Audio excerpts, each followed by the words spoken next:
Ano nga ba ang dapat maging batayan sa pagpili natin ng ating mapapangasawa?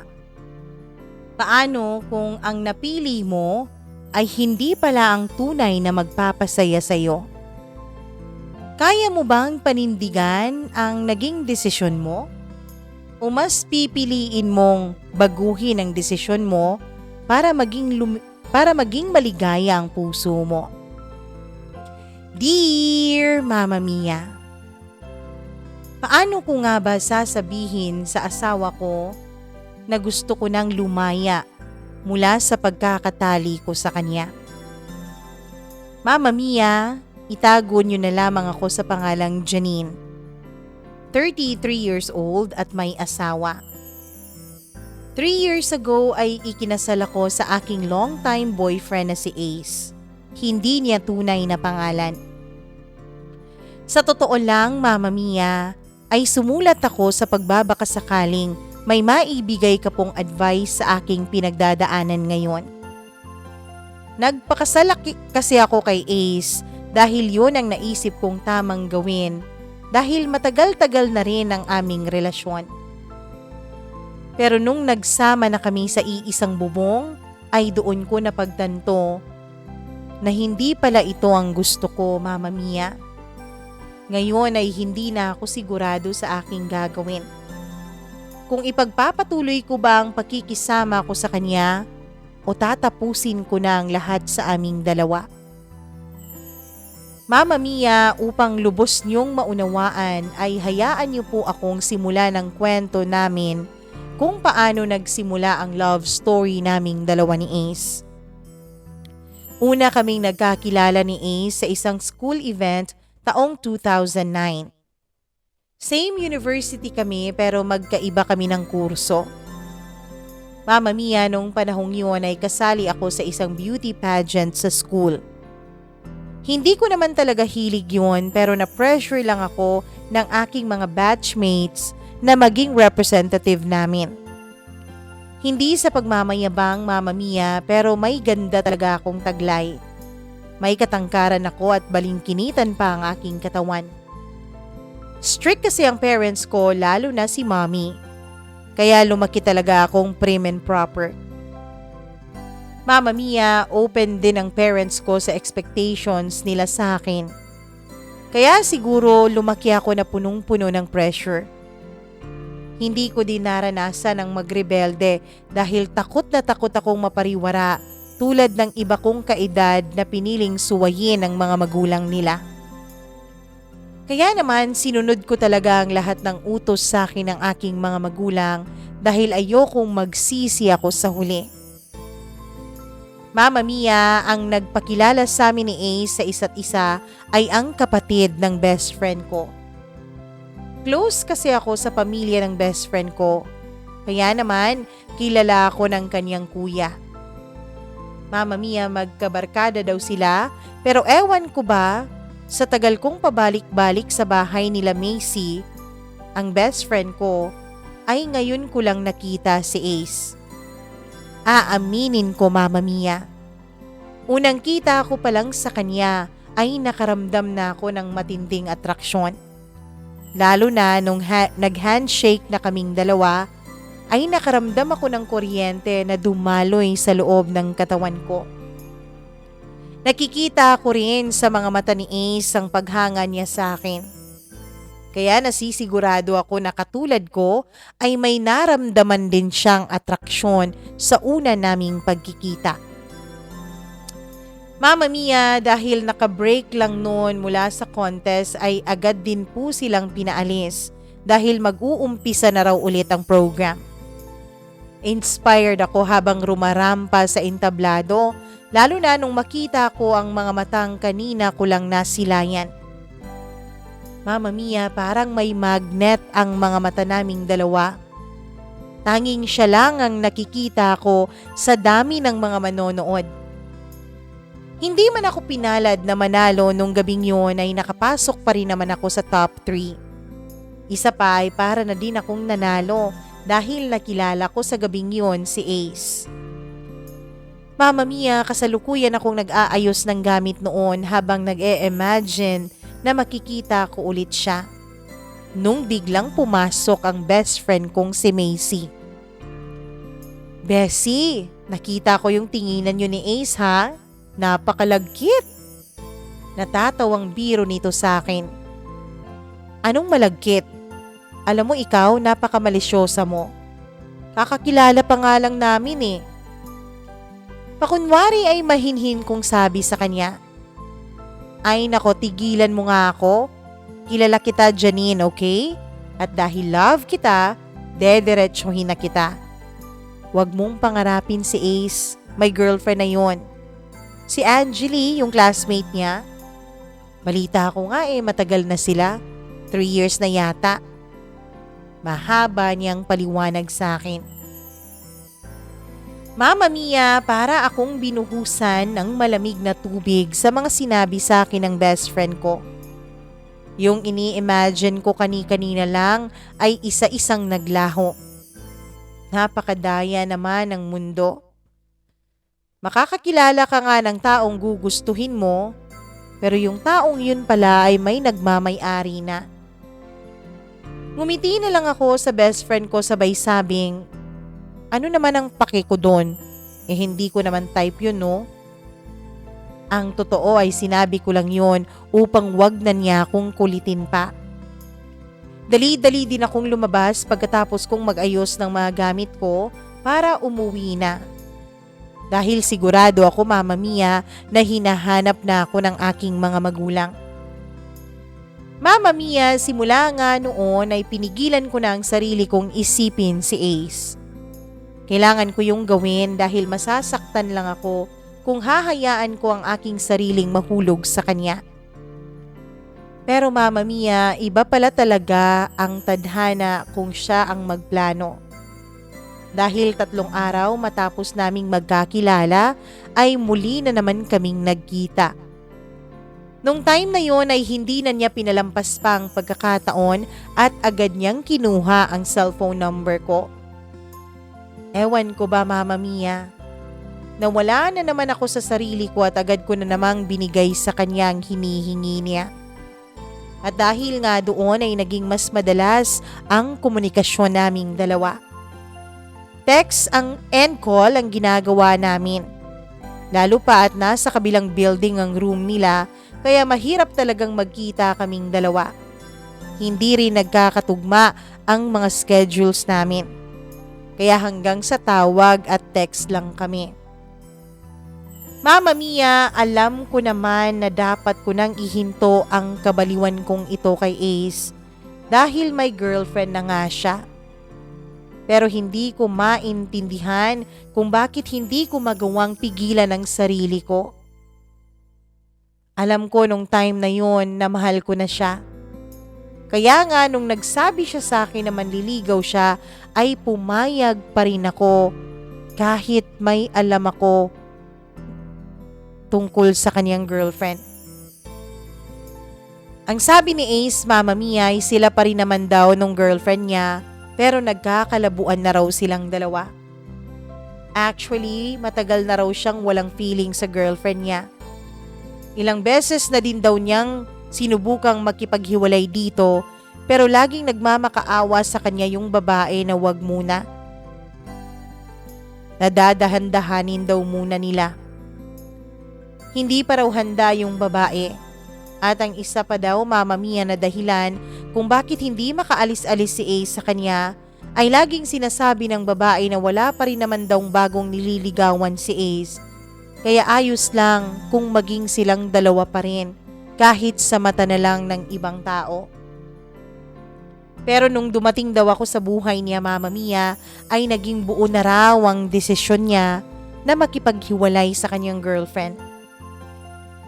Sa totoo lang, Mama Mia, feeling ko nung time na yon ay ang ganda-ganda ko.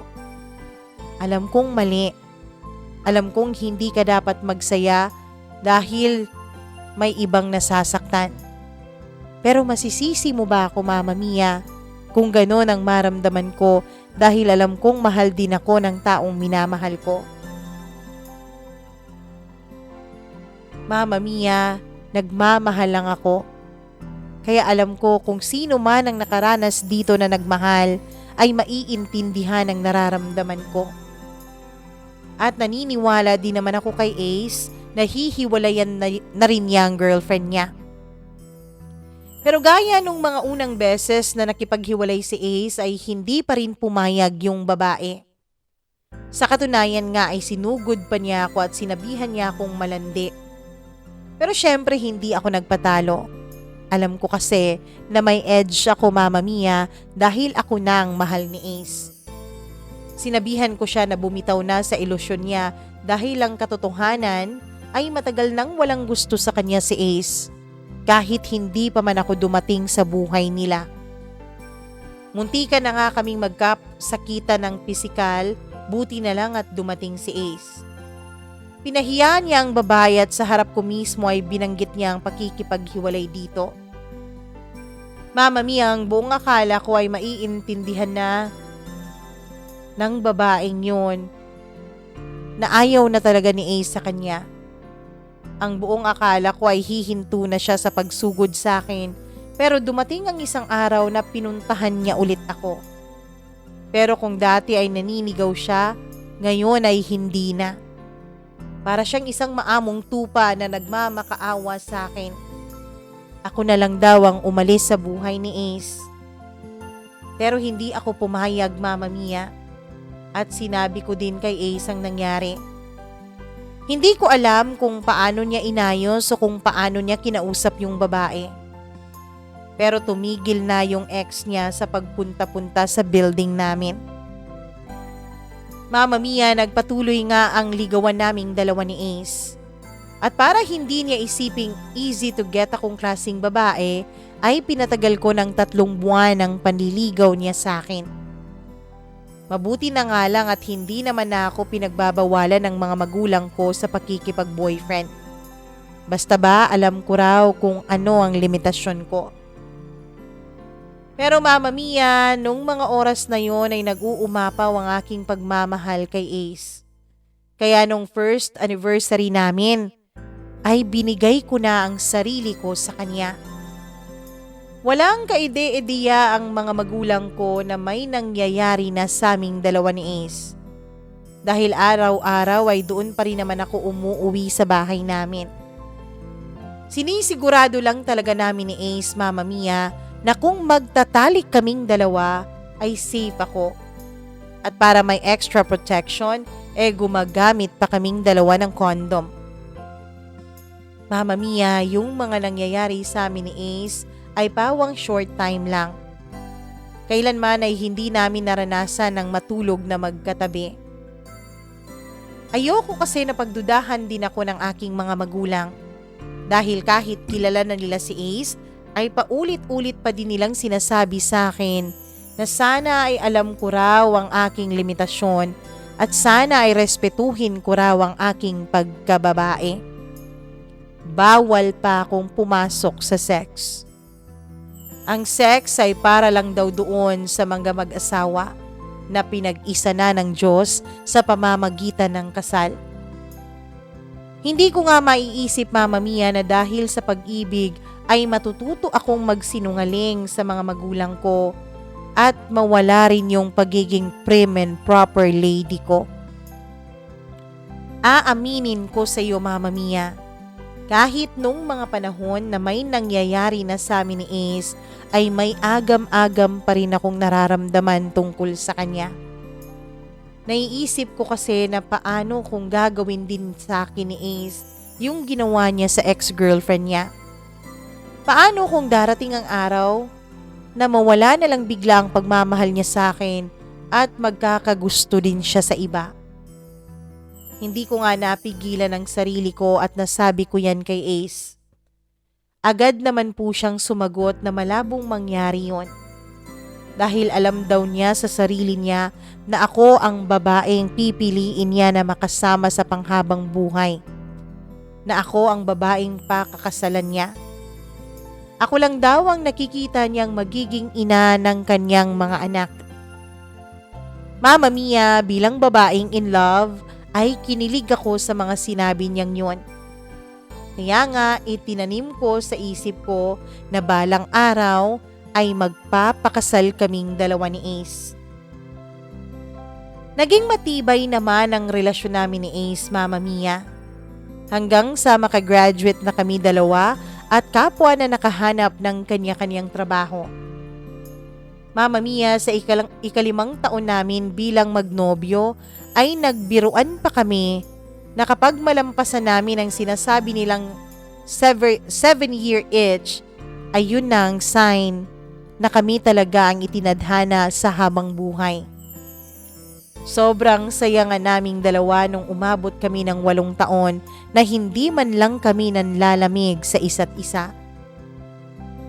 Mama Mia, aaminin ko na sa tagal namin ay hindi namin napag-uusapan ang pagpapakasal. Pero okay lang naman sa akin yun. Dahil ang totoo ay hindi pa rin naman ako handa sa sarili ko. Marami pa akong gustong gawin at gustong abutin sa buhay ko. Pero ang hindi ko alam ay may mga plano na pala si Ace para sa aming dalawa. May bahay na pala siyang hinuhulog-hulugan para sa aming future na pamilya. And on our 10th anniversary ay naging bongga ang selebrasyon naming dalawa. Kumain kami sa mamahaling restaurant kasama ang pamilya niya. Dahil sa wala naman kaming napag-uusapan tungkol sa pagpapakasal, ay wala talaga akong kaide-ideya noon na yun na pala ang araw ng pagpo-propose niya sa akin. Nagulat ako sa naging proposal niya, Mama Mia. Sa totoo lang, sa sobrang gulat ko, ay gusto kong tumanggi at umalis.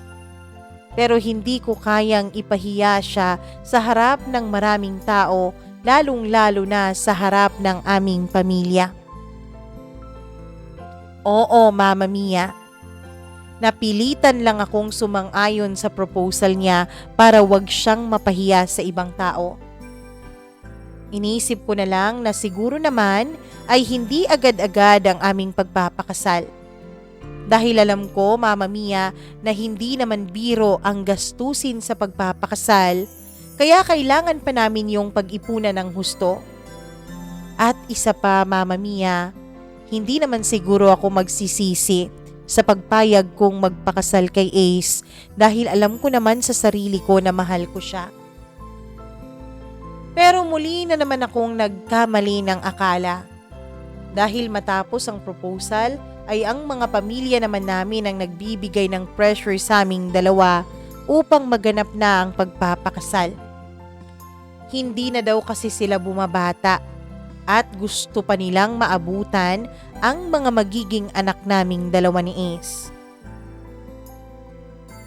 Mama Mia, sanay ako sa buhay na lagi kong sinusunod ang gusto ng iba para sa akin.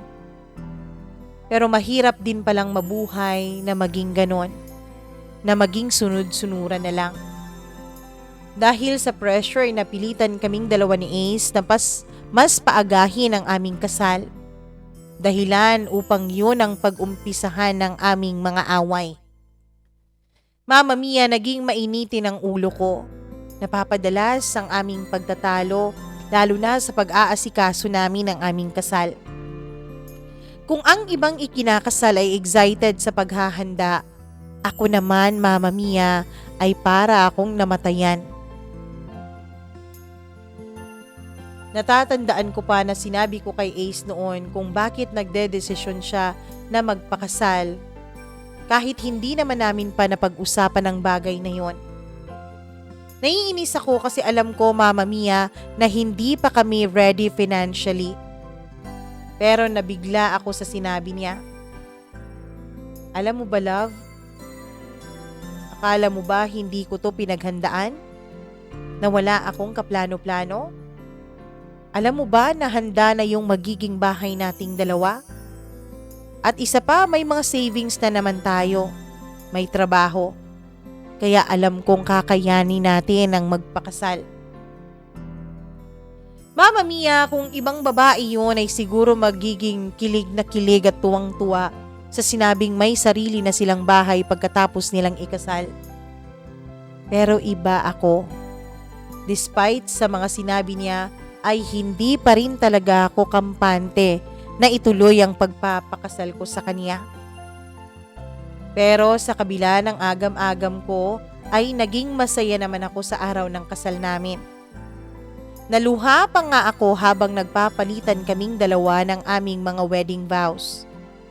Nakikita ko kay Ace ang pagiging sincere niya sa mga ipinangako niya sa akin. Pagkatapos ng kasal namin, Mama Mia, ay agad na kaming dumiretso sa aming bagong bahay. Kapwa kami pagod kaya pagkapasok pa lang namin sa aming silid ay agad na rin kaming dalawang nakatulog. Kinabukasan ko na nga nakita ang kabuuan ng bahay. At sa totoo lang, Mama Mia, ay nagustuhan ko talaga ang bahay na yon. Bagay na bagay sa dream house ko. Maganda at maaliwalas ang disenyo. At doon lang talaga nag-sink in sa akin na isa na talaga akong babaeng may asawa na. Mama Mia, dahil hindi naman namin naranasan ni Ace ang magsama sa iisang bubong bago kami ikasal, ay naging malaki talaga ang adjustments namin sa isa't isa. Parang ngayon lang kami nagkakilala ulit. Ngayon lang namin nalaman ang mga ugali ng bawat isa. Mama Mia, sabi ko nga sa'yo, stricto ang mami ko. Kaya lumaki ako na maayos sa mga gamit. Habang si Ace naman ay tsaka ko lang nalaman kung gaano kagulo sa mga gamit niya. Yun ang unang-una naming pinag-aawayan sa halos araw-araw. Lalo na kapag kumakain siyang mag-isa tapos lahat ng kaniyang mga hugasin ay iniiwan niya lang sa mesa. Tulad na lang nung isang araw, Mama Mia. Nauna siyang nakauwi sa akin dahil may tinapos pa kami sa opisina. Naabutan kong magulong-magulo ang sala at ang kusina namin. Nagkalat ang mga hugasin kaya hindi ko na natiis at nabulyawan ko ang asawa ko. Pagod na pagod ako sa trabaho tapos yun pa ang madadatnan ko, Mama Mia. Sobra akong nagalit dahil stress na nga ako sa opisina ay ito pa ang aabutan ko. Ang mga kalat niya. Para siyang may mga katulong kung makaasta siya sa bahay. Parang may katulong na laging sumusunod sa bawat kilos niya para ayusin ang lahat ng gulong dinadala niya. Sa galit ko, Mama Mia, ay padabog kong hinugasan ng mga pinggan. Agad naman siyang tumayo at pilit na kinukuha ang plato sa mga kamay ko. At dahil sa naging agawan namin sa plato ay dumulas ito sa aking kamay at nabasag. Lalo tuloy akong nagalit at nainis sa kanya. Sa galit ko, Mama Mia, ay umalis ako ng bahay namin at nakitulog ako sa kaibigan kong si Macy. Sa kanya ko ikwinento ang lahat ng stress ko sa buhay. Bes, araw-araw na lang talaga siya kung makapagkalat sa bahay. Nag-e-expect siya na lahat ay aayusin ko. Ano bang tingin niya sa akin? Katulong niya? Na wala akong sarili kong trabaho? Na porke babae ako, dapat ako ang mag-ayos ng mga yun? Pagmamaktol ko sa kanya. Tinawanan lang ako ng best friend ko at sinabi niyang, alam mo, ganyan talaga ang mga lalaki. Magugulo at makakalat. Kung ako sa'yo ay pag-usapan niyo yung mag-asawa. Napakaliit na bagay lang tapos pag-aawayan niyo. Alangan naman ibalik mo yan sa nanay niya, hindi ba? Alam kong biro lang ang huling tinuran sa akin ni Macy. Pero biglang bumalik sa alaala ko ang araw na nag-propose sa akin ng kasal si Ace.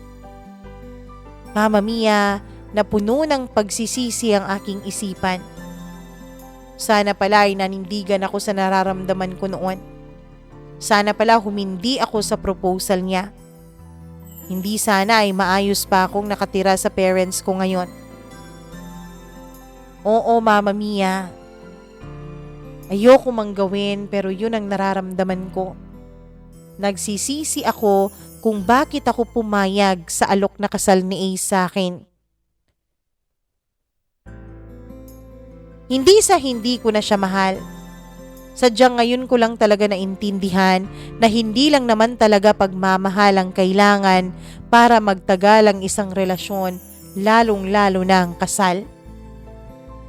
Mama Mia, natulog ako noon na magulo ang isipan ko. Kinabukasan ay pinuntahan ako ni Ace sa bahay ni Macy at nakikipag-ayos siya sa akin. Sumama ako sa kanya, Mama Mia, upang makapag-usap kaming dalawa ng masinsinan ng kami lang. Nangako siya, Mama Mia, na magbabago na siya at magtutulungan kaming dalawa sa mga gawaing bahay, pati na rin sa pagbabudget ng lahat ng aming mga gastusin. Medyo natuwa naman ako na maayos at malinis ang bahay pagkadating namin. Kaya naman binigyan ko siya ng chance. Pero ewan ko ba, Mama Mia, siguro nga para sa mga lalaki, yung mga pangako ay may expiration date. Dahil makalipas lang ang ilang araw, ay bumalik na naman sa dati niyang gawi si Ace. At kaming dalawa ay bumalik na naman sa dati naming pag-aaway. Magulo at makalat na naman kasi ang bahay. Napagod na ako, Mama Mia, sa kakasermon sa kanya, kaya minabuti ko na lamang manahimik. Kung makikipag-usap siya ay isang tanong, isang sagot lang ang ginagawa ko. Hanggang sa umabot na ako sa time, Mama Mia, na lagi na lang akong nag-overtime sa trabaho para wag ko nang maabutang gising si Ace. Mama Mia, hindi na healthy ang relationship naming dalawa. Buti na lang at andyan ang mga katrabaho ko na nagbibigay sa akin ng mga advices pagdating sa buhay may asawa. Tulad na lamang ni Alan at May. Si May po ay may asawa na at gaya ko ay pinagdaanan din niya ang phase na ito sa buhay. Madami siyang sinabi sa akin. Katulad na lang na maging maintindihin daw ako at syempre wag akong mapagod na kausapin ang asawa ko para mag-compromise kaming dalawa sa gusto ng bawat isa. Si Alan naman ay single pa pero hindi tulad ng asawa ko. Siya ay malinis sa kaniyang mga gamit. Normal daw talaga ang pagiging makalat sa mga lalaki. Lalo na kapag nasa isip daw ng mga ito na babae ang dapat naglilinis. Na trabaho ng babae ang pagme-maintain ng kaayusan sa bahay. Hindi ko nga napigilan ang sarili kong humanga sa kanya. Maaga daw kasi siyang bumukod kaya maalam siya sa mga gawaing bahay. At kahit kailan daw ay hindi niya hinayaan na kumilos mag-isa sa mga gawaing bahay yung girlfriend niya dati na kinakasama din niya. Nagkahiwalay lang daw silang dalawa dahil gusto nang mag-settle down ng babae. Tapos si Alan ay hindi pa handa na magpakasal. Hindi din niya pinigilan itong umalis dahil ayaw niyang ikulong ang babae sa isang relasyon na hindi naman ito magiging masaya. Hindi ko man maamin, Mama Mia, ay naisip ko na magkapareho lang pala kaming dalawa ni Alan. Yun nga lang siya, nanindigan siya sa desisyon niya na hindi pa siya handang magpakasal. Habang ako naman ay nagpadala sa pressure at pumayag na magpakasal dahil kahit alam ko sa kaloob-looban ko na hindi pa ako handa. Mama Mia, sinunod ko ang sinabi nilang dalawa. Kinausap ko ulit ang asawa ko pero para lang itong walang narinig dahil patuloy pa rin siya sa kanyang mga nakasanayan. Ewan ko ba kung manhid siya o mas pinipili lang niya talagang hindi pansinin ang mga nagiging pagbabago sa relasyon namin.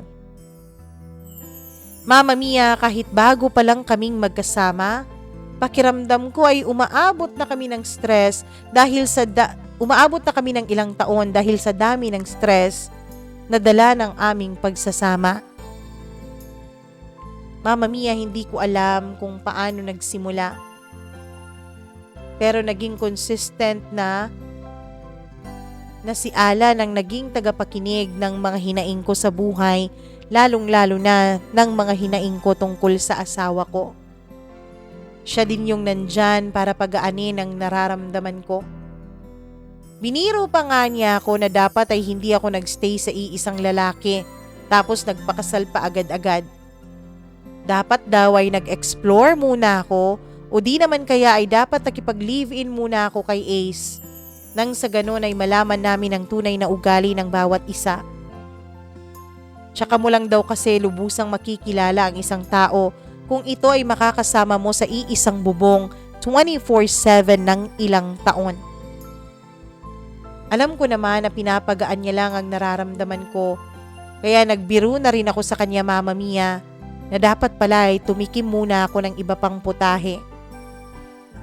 Mama Mia, sa ganoong klaseng biruan, nagsimulang lumalim ang pagkakaibigan naming dalawa ni Alan.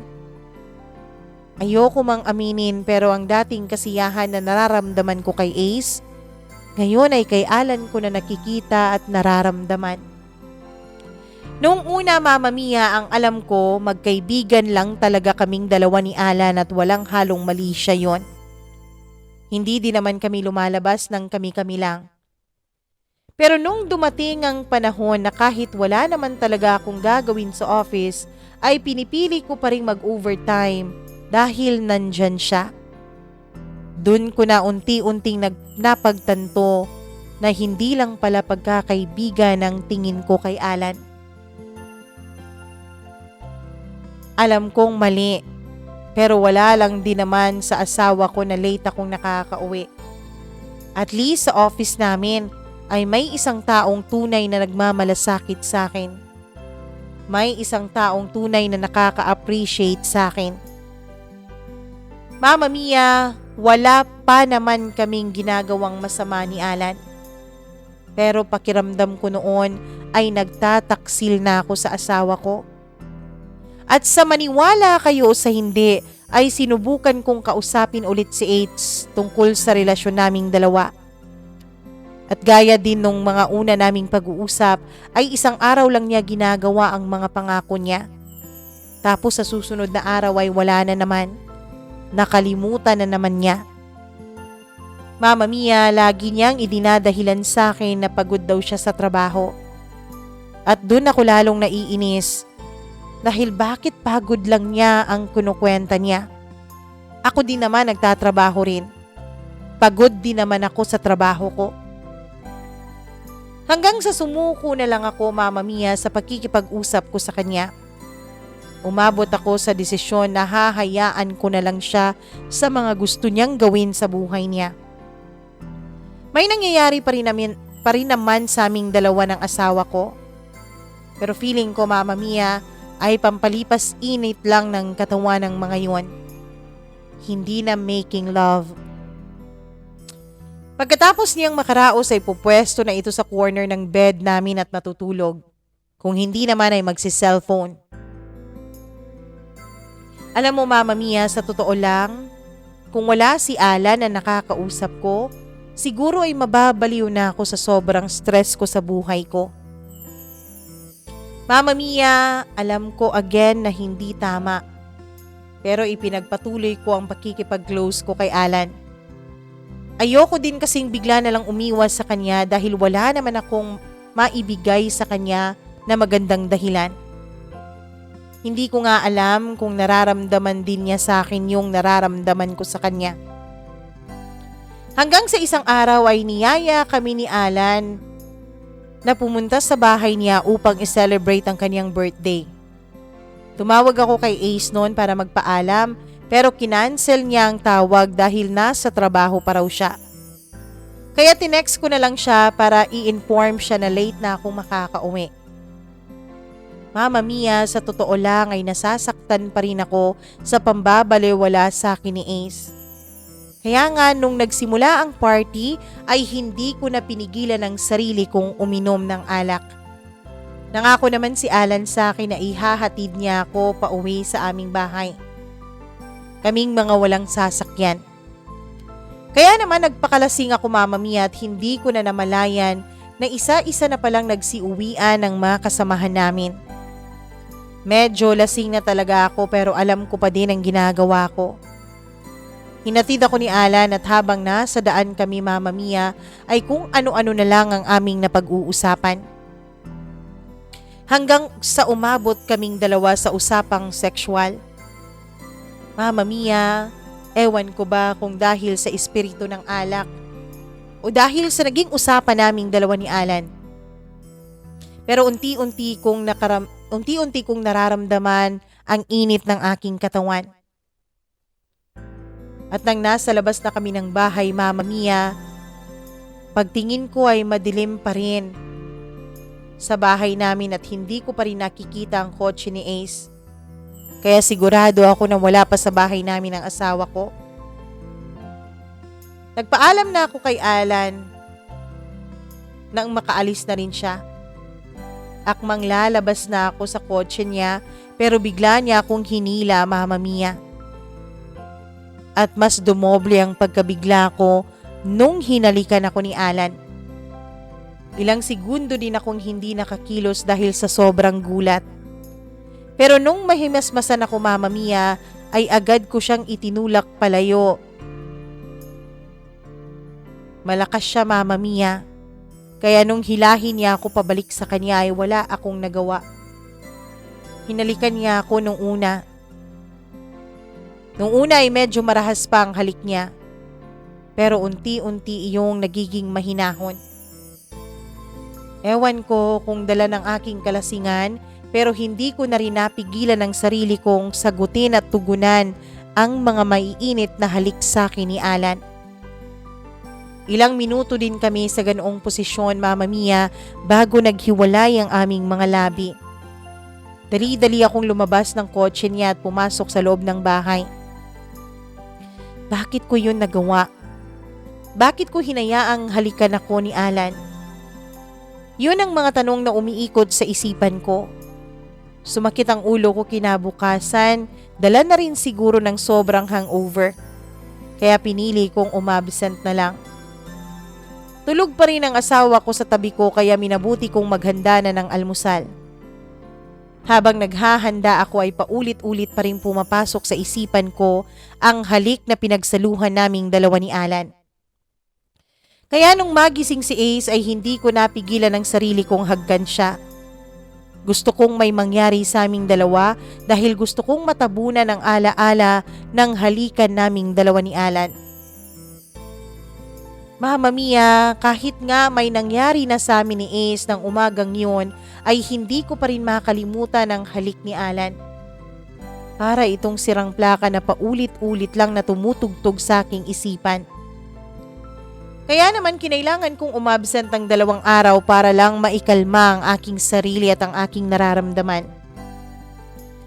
Mama Mia, pagkapasok ko pa lang sa office ay agad akong hinila ni Alan papunta sa hindi mataong parte ng aming opisina. Tinanong niya ako kung nag-absent ba raw ako dahil sa ginawa niya. Nagsinungaling ako at sinabi kong hindi. Sumama lang talaga ang pakiramdam ko. Ang akala ko, Mama Mia, ay hihingi siya ng tawad sa akin. Pero hindi. Ang sinabi niya, Mama Mia, ay sobra niyang nagustuhan ang halikan naming dalawa. At kung papayag daw ako sa gusto niya, Mama Mia, ay liligawan niya ako. Wala raw siyang pakialam kung number 2 lang siya sa buhay ko. Basta ang nais lang niya ay maging kaming dalawa. Mama Mia, lalo akong nalito sa mga sinasabi sa akin ni Alan. At kahit hindi ako sumagot sa sinabi niya, ay nag-effort pa rin siyang iparamdam sa akin kung gaano ako kaimportante sa buhay niya. Mama Mia, tao lang din ako at natutukso. Ilang linggo din siyang nag-effort hanggang sa niyaya niya akong kumain sa labas. Hindi ako pumayag dahil ayokong may makakita sa amin at pagchismisan pa kaming dalawa. Kaya ang naging suggestion niya ay sa bahay na lang daw niya kami kumain.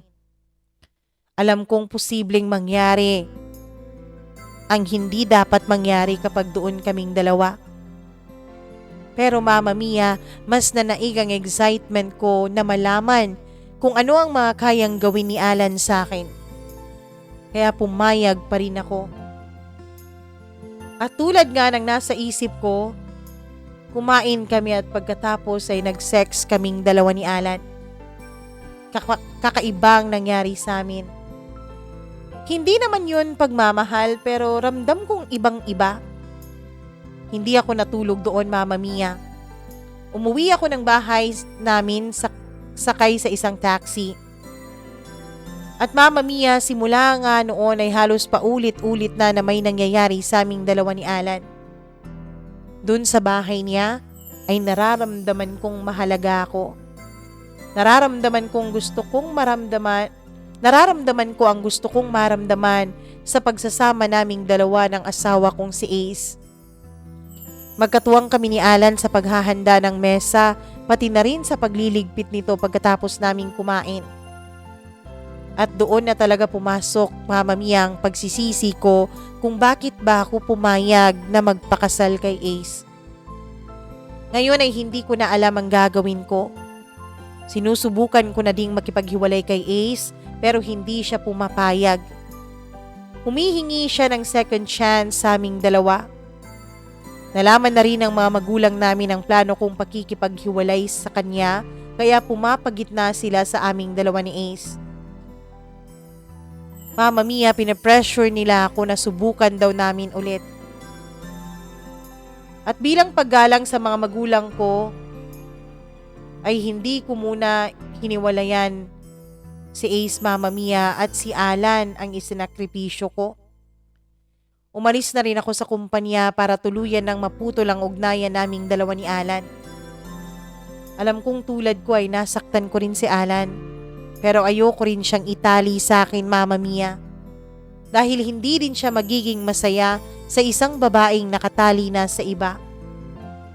Mabuti siyang tao kaya deserve niya ang babaeng kayang ipagsigawan sa buong mundo na silang dalawa na. Hindi tulad ko. Bagamat kayang-kaya ko siyang mahalin pero hindi ko naman siya pwedeng piliin. Mama Mia, sa ngayon ay unti-unti ko nang nakikita ang pagbabago ng asawa kong si Ace. Pero ang malaki kong problema, Mama Mia, ay ang sarili ko. Kahit ano kasi ang gawin ko ay hindi ko na talaga mahal ang asawa ko. Hindi ko alam kung ano ba ang dapat kong gawin.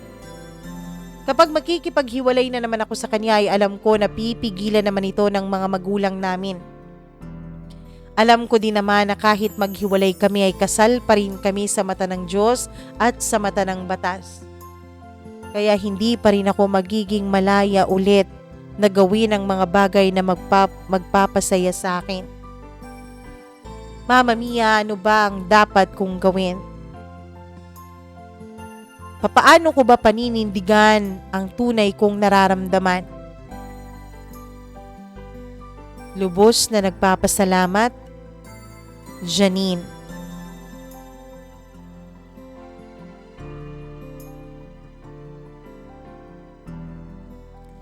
Janine, para sa akin naniniwala ako na ang isang kasal ay sagrado. Ang isang kasal dapat iginagalang ng dalawang taong nagmamahalan. Hindi ko alam kung papaano kita papayuhan dahil sa paniniwala kong yon. Pero sa kabila ng paniniwala kong sagrado ang isang kasal, naniniwala din naman ako na hindi tayo dapat nagpapakahirap at nagpapakamartir sa isang pagsasamang wala namang pagmamahalan. Pagbigyan mo muna, para sa akin pagbigyan mo muna si Ace. Ilang buwan. Kung wala talaga ay kausapin mo siya ng masinsinan. Yung mahinahon. Ipaliwanag mo sa kanya na hindi mo na siya mahal. Baka kasi ang sinabi mo ay kaya mo siya hihiwalayan ay dahil may mga bagay siyang ginagawa na hindi mo gusto. Kaya naman ang buong akala siguro ni Ace ay kaya pa niyang ayusin yon. Pero baka kapag sinabi mo kay Ace na hindi mo na siya mahal at hindi mo na maibabalik pa ang dati mong pagmamahal sa kanya, ay baka maintindihan niya. At kung sakali mang maintindihan niya, ang hangad ko lamang ay dumaan kayo sa tamang proseso. Magpa-annul kayo ng kasal niyo bago kayo magpapasok ng mga ibang tao sa buhay niyo. Kasi kapag hindi pa kayo annul tapos magpapasok ka na ng ibang lalaki sa buhay mo, magiging komplikado ulit ang sitwasyon ninyong dalawa at ng inyong mga magiging partners. Kaya sa ngayon, pagbigyan mo muna si Ace. At kausapin mo siya kung talagang wala na, kausapin mo siya, maging honest ka sa kanya. Sabihin mo na hindi mo na siya mahal at hindi mo na kayang ibalik pa ang pagmamahal na nararamdaman mo sa kanya dati o ang pagmamahal na nararamdaman niya sa'yo. Sana ay nakatulong ako ng konti sa pinagdadaanan mo ngayon, Janine. At kung kayo na nakikinig ngayon, may payo kayo kay Janine, huwag niyong kalimutan na pwede po kayong mag-comment ng inyong mga payo at huwag niyo rin kalimutang i-share at i-like ang video na ito. Salamat po sa lahat ng mga nakasubscribe na sa atin at sa mga hindi pa nakapag-subscribe, sana mag-subscribe na kayo at huwag kalimutang i-click ang notification bell para lagi kayong updated sa everyday uploads natin ng mga video. Ako po ang inyong Mama Mia. Magandang araw sa inyong lahat.